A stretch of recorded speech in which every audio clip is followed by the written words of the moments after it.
पुढची बातमी पाहूयात। मी नरेश म्हस्केंची भेट घेतली नाही असं सुषमा अंधारे म्हणतात। दिल्लीमध्ये नरेश म्हस्केंची आणि माझी भेट योगायोगानं झाली। महाराष्ट्र सदनामध्ये कॅन्टीनमध्ये अचानक म्हस्के भेटले। उदय सामंतांच्या दाव्यावर अंधारेंनी हे स्पष्टीकरण दिलंय।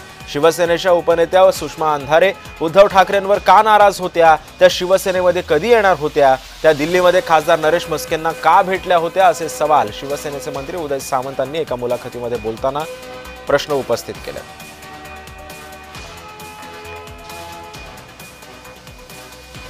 नरेश म्हस्के यांची मी भेट घेतली नाही, ती भेट झाली।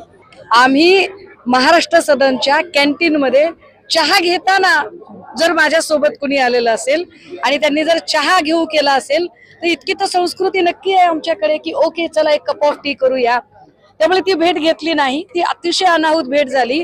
पण एका सहज स्वाभाविक घटनेला उदय भाऊंनी जो राजकीय रंग देण्याचा प्रयत्न केला याचा अर्थ नक्की आहे की उदय भाऊंच्या फार वर्मी घाव लागलेला आहे।